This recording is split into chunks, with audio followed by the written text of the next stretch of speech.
유다서 1장 1절에서 16절입니다. 예수 그리스도의 종이요 야고보의 형제인 유다는 부르심을 받은 자, 곧 하나님 아버지 안에서 사랑을 얻고 예수 그리스도를 위하여 지키심을 받은 자들에게 편지하노라. 긍휼과 평강과 사랑이 너희에게 더욱 많을지어다. 사랑하는 자들아, 우리가 일반으로 받은 구원에 관하여 내가 너희에게 편지하려는 생각이 간절하던 차에 성도에게 단번에 주신 믿음의 도를 위하여 힘써 싸우라는 편지로 너희를 권하여야 할 필요를 느꼈노니 이는 가만히 들어온 사람 몇이 있음이라. 그들은 옛적부터 이 판결을 받기로 미리 기록된 자니 경건하지 아니하여 우리 하나님의 은혜를 도리어 방탕한 것으로 바꾸고 홀로 하나이신 주제 곧 우리 주 예수 그리스도를 부인하는 자니라. 너희가 본래 모든 사실을 알고 있으나 내가 너희로 다시 생각나게 하고자 하노라.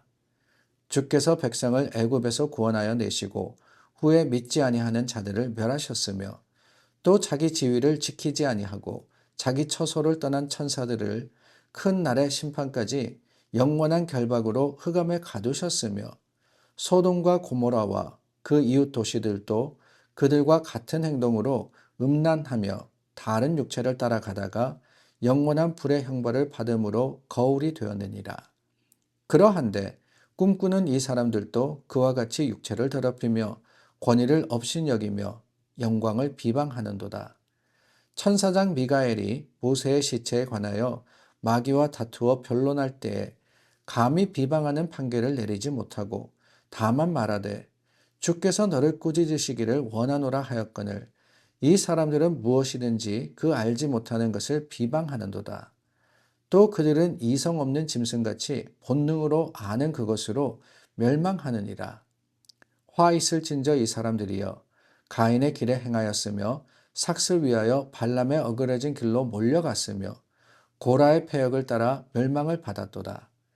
그들은 기탄 없이 너희와 함께 먹으니 너희의 애찬의 암초요 자기 몸만 기르는 목자요 바람에 불려가는 물 없는 구름이요 죽고 또 죽어 뿌리까지 뽑힌 열매 없는 가을나무요 자기 수치의 거품을 뿜는 바다의 거친 물결이요 영원히 예비된 캄캄한 흑암으로 돌아갈 유리하는 별들이라. 아담의 칠대손 에녹이 이 사람들에 대하여도 예언하여 이르되 보라 주께서 그 수만의 거룩한 자와 함께 임하셨나니 이는 무사람을 심판하사 모든 경건하지 않은 자가 경건하지 않게 행한 모든 경건하지 않은 일과 또 경건하지 않은 죄인들이 주를 거슬러 한 모든 완악한 말로 말미암아 그들을 정죄하려 하심이라 하였느니라. 이 사람들은 원망하는 자며 불만을 토하는 자며 그 정욕대로 행하는 자라. 그 입으로는 자랑하는 말을 하며 이익을 위하여 아첨하느니라.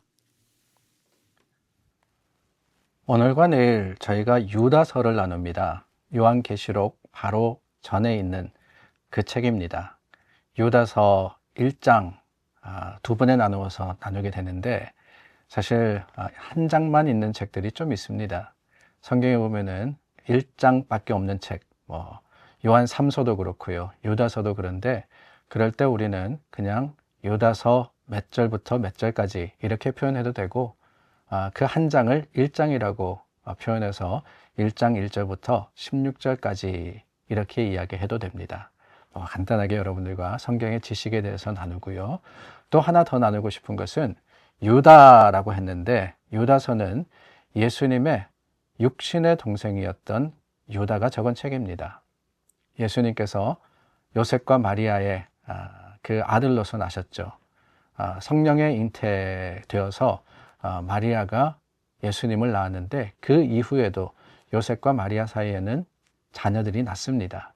성경에 보면은 적어도 4명의 이 남자 동생들이 있었고 또한 2명 이상의 여자 동생들이 있었다라는 것을 짐작해 보게 됩니다. 그 중에 가장 유명한 분이 2분이 계세요. 다름이 아니라 성경의 야고보서를 기록한 야고보라는 사람이 예수님의 동생이었고 오늘 저희가 나누는 이 유다서의 저자인 유다가 또 다른 동생이었습니다. 그 외에도 요셉이라는 시몬이라는 2 형제가 있었고 또한 여동생들이 있었다라고 우리가 알게 됩니다. 자, 이렇게 우리가 배경적인 이야기를 좀 나누었는데 오늘 3절 말씀에 보면은 이 편지의 이유가 나옵니다. 다름이 아니라 구원에 관해서 편지를 쓰려고 했는데 유다가 급한 마음에 이 편지를 썼다. 그 이유가 뭐냐?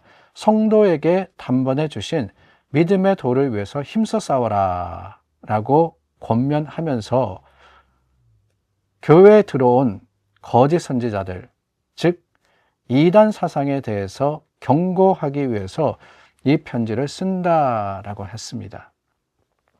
이 이단, 잘못된 가르침을 주는 사람은 보이지는 않습니다. 깨닫기 힘듭니다. 요즘도 그렇잖아요. 누가 이단인지, 어느 교회가 이단 교회인지 우리가 잘 모릅니다. 아니, 그 교회를 다니는 사람들, 우리는 이단 교회를 다닌다라고 다니는 사람은 거의 없어요. 잘 모르고 우리 교회 좋은 교회다, 열심히 있는 교회다, 우리 교회 참 뜨겁다 이렇게 생각하고 다니는데 실은 이 뉴욕, 뉴저지에도 이단 교회들이 상당히 많습니다. 그리고 그 교회를 다니는 사람도 꽤 많고 저도 아는 사람들도 있어요. 안타까운 마음을 금할 수가 없죠. 이렇게 이단 교회, 이단의 가르침이 교회 안에 들어왔을 때, 특별히 그 당시에는 어떤 이단이냐, 여러분 어디선가 들어보셨을 겁니다. 영지주의, 그노시스라 그러죠. 이 영지주의자들이 교회 안에서 그들의 가르침으로서 강하게 주장할 때가 바로 이 편지가 쓰여진 당시였습니다. 영지주의는 두 가지를 이야기하는데요.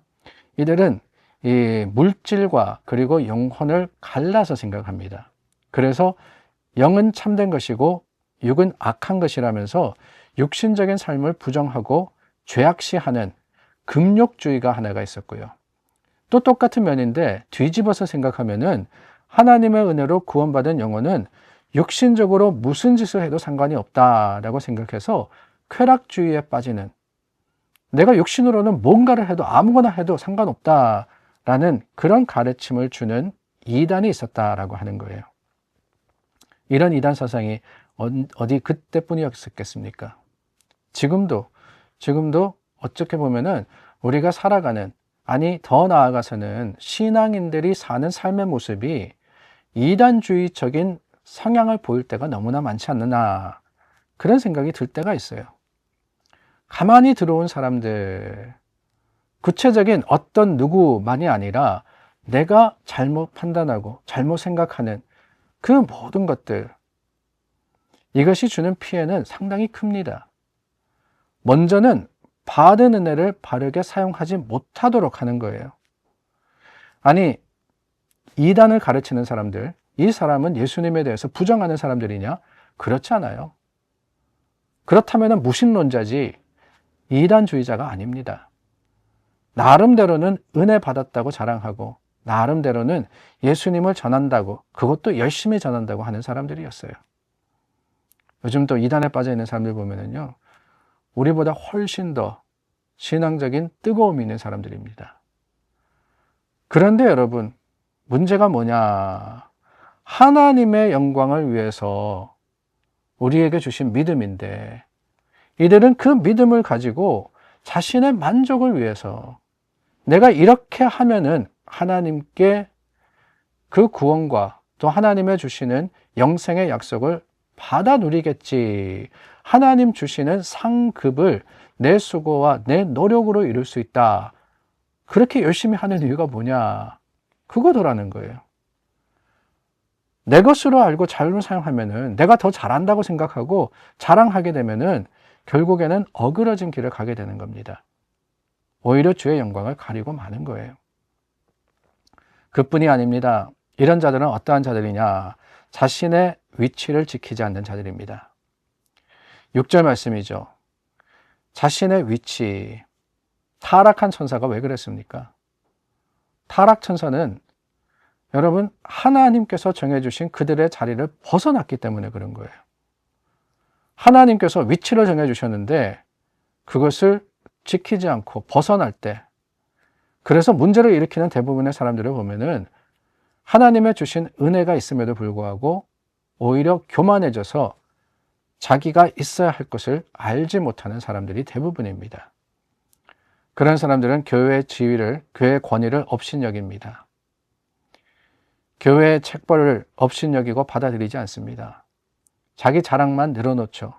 남의 신앙은 무시합니다. 자기만이 옳고 자기만이 은혜 받은 사람이다 라고 자랑하고 드러낼 뿐만 아니라 비방하는 거예요. 여러분, 우리가 신앙생활하면서 참 주의해야 합니다. 참 주의해야 돼요. 제가 아는 한 분이 아무런 별 의도 없이 그러셨겠죠.